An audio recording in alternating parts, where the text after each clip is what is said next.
نحمدہ ونصلی علی رسولہ الکریم۔ ہمارے پیغمبر حضرت محمد صلی اللہ علیہ وآلہ آلہ وسلم کی زبان عربی تھی اور قرآن حکیم اسی زبان میں نازل ہوا۔ جنت میں بھی یہی زبان بولی جائے گی۔ ہر حرف کو صحیح آواز سے ادا کرنے کو تجوید کہتے ہیں، اور یہ دراصل حضرت محمد صلی اللہ علیہ وآلہ آلہ وسلم کے لب و لہجہ کو محفوظ کرنے کا نام ہے۔ قرآن کریم کے ایک ایک حرف پر 10 نیکیاں ملتی ہیں۔ شرط یہ ہے کہ قرآن پاک کو سمجھ کر اور تجوید سے پڑھا جائے۔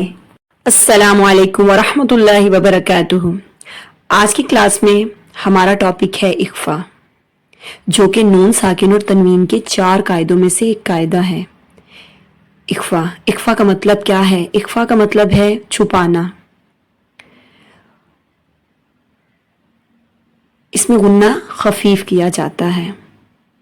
ہم آواز کو ناک میں چھپاتے ہیں، لیکن بات یہ ہے کہ چھپانا کب ہے؟ جب نون ساکن اور تنوین کے بعد حروف اخفا آ جائیں تو تب ہم اخفا کرتے ہیں، غنہ خفیف کرتے ہیں۔ بہت سارے لوگ یہاں پر غنہ زمانی اور غنہ آنی کرتے ہیں، جو کہ بہت بڑی غلطی کر رہے ہوتے ہیں، لیکن انشاءاللہ آج آپ اس ویڈیو کو کمپلیٹ واچ کرنے کے بعد یہ مسٹیک نہیں کریں گے۔ اچھا، نون ساکن اور تنوین، سب سے پہلے ہم دیکھ لیتے ہیں کہ نون ساکن اور تنوین کیا ہے۔ نون کے اوپر جب چھوٹے سی دال سی شکل آ جائے تو وہ نون ساکن ہوگا، اور تنوین 2 زبر 2 زیر 2 پیش کو تنوین کہا جاتا ہے۔ مثال کے طور پر فتحتین، دمتین، کسرتین۔ تو آپ نے یہ سمجھ لیا کہ نون ساکن اور تنوین کیا ہے۔ چلے اب چلتے ہیں، ہم دیکھتے ہیں کہ نون ساکن اور تنوین میں فرق کیا ہے۔ با 2 زبر بن، با نون زبر بن، با 2 زبر بن۔ آپ نے یہ دیکھا کہ نون ساکن اور تنوین دونوں میں صرف لکھنے کا فرق ہے، سننے میں اور پڑھنے میں بالکل بھی فرق نہیں ہے۔ ان کی آواز سننے میں اور پڑھنے میں ایک ہی جیسی ادا ہوگی۔ تو چلیں اب ہم دیکھ لیتے ہیں کہ نون ساکن اور تنوین کے بعد وہ کون سے حروف ہیں جو آ جائیں تو ہم آواز کو نون ساکن اور تنوین میں چھپاتے ہوئے ناک میں آواز کیسے لے کر جاتے ہیں۔ نون ساکن اور تنوین کو پڑھتے ہوئے ہمیں آواز کو ناک میں چھپانا ہوتا ہے، تبھی اخفا ہوتا ہے، لیکن ہمیں غنہ خفیف کرنا ہے، کیونکہ اخفا کا مطلب غنہ خفیف کرنا ہے۔ اخفا میں غنہ خفیف کیا جاتا ہے۔ اور وہ کون سے حروف ہیں؟ تو پلیز آپ میرے ساتھ پریکٹس کیجئے گا، تو انشاءاللہ اس کے بعد آپ کو کسی اور ویڈیو سے اخفا کو سمجھنے کی ضرورت نہیں پڑے گی۔ تا ثا جیم دال زال زا سین شین صاد ضاد طا ظا فا قاف کاف۔ تا ثا جیم دال زال زا سین شین صاد ضاد طا ظا فا قاف کاف۔ جیسے ہی نون ساکن اور تنوین کے بعد یہ 15 لیٹرز آتے ہیں تو ہمیں اخفا کرنا ہوتا ہے، ٹھیک ہے۔ اب آپ کو یہ اخفا جو ہے، اب آپ کہیں گے کہ یہ تو غنہ ہو رہا ہے، لیکن غنہ جو ہے ہمیں یہ پڑھتے وقت یہ یاد رکھنا ہے کہ غنہ خفیف ہو رہا ہے۔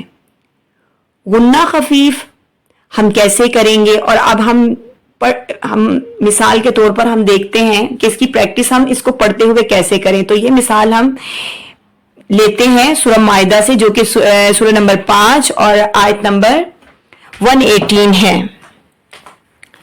یہاں آپ نے دیکھا کہ نون ساکن ہے اور نون ساکن کے بعد تا آ رہا ہے، تو اب ہم اس کو پریکٹس کرتے ہیں کہ اخفا کیسے کیا جائے گا، غنہ خفیف کیسے کیا جائے گا۔ وَإِن تَغْفِرْ لَهُمْ وَإِن تَغْفِرْ لَهُمْ وَإِن تَغْفِرْ لَهُمْ. اب آپ نے یہ دیکھا کہ مطلب غنہ زمانی اور غنہ آنے سے ڈیفرنٹ سا ساؤنڈ آ رہا ہے. تو یہ ہمیں ادا کرتے وقت ادا ہوگا کیسے؟ جب آپ اپنی زبان نہ تو تالو پہ لگنے دیں گے اور نہ ہی نیچے لگنے دیں گے. جب زبان ہوا میں رہے گی تو تبھی حروف یہ اخفا ادا ہوگا، غنہ خفیف ہوگا، اور منہ کو بند کریں گے اور ناک میں آواز کو لے کے جائیں گے.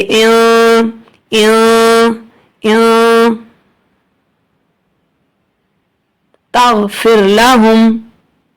تو چلیں ابھی ہم اس کی دوسری آیت بھی دیکھ لیتے ہیں، ایک اور مثال دیکھتے ہیں. وہ بھی سورہ مائدہ کی سورہ نمبر 5 اور آیت نمبر 119 ہے. لہم جنات تجری، لہم جنات تجری، تو جنات. اب آپ نے دیکھا کہ جب میں پڑھ رہی ہوں تو میری زبان تالو پر لگ رہی ہے، ٹھیک ہے، یہ غنہ زمانی ہو رہا ہے، لیکن ہم کیا کرتے ہیں کہ ہم غنہ خفیف کو بھی غنہ آنی اور غنہ زمانی کی طرح پڑھتے رہتے ہیں. لیکن ہمیں یہ غلطی اپنی ٹھیک کرنی ہے، کیونکہ ہم مسلمان ہیں، ہمیں قرآن پاک کو تجوید کے ساتھ، قواعد کے ساتھ اور مخارج کا بھی لحاظ رکھتے ہوئے قرآن پاک کو پڑھنا سیکھنا چاہیے. ٹھیک ہے، تو انشاءاللہ آپ اس ویڈیو میں یہ سیکھ لیں گے کہ اخفا کرنا کیسے ہے. جنات جنات تجری، جنات تو تجری. ٹھیک ہے، تو آج آپ نے یہ سیکھا کہ ہم اخفا کیسے کریں گے. تو نون ساکن اور تنوین کے بعد جب حروف اخفا آ جائیں، جو کہ میں بتا چکی ہوں، تا، ثا، جیم، دال، ذال، ذا، سین، شین، صاد، ضاد، طا، ظا، فا، قاف، کاف، یہ حروف اخفا ہیں. اور نون ساکن اور تنوین، الحمدللہ مجھے اس بات کا پورا یقین ہے کہ آج آپ نے اس کلاس سے اخفا کو سمجھ لیا ہوگا. تو اس ہمارے پیارے نبی حضرت محمد صلی اللہ علیہ وآلہ آلہ وسلم کا ارشاد ہے، ان اللہ یحب ان یقرأ القرآن کما انزل.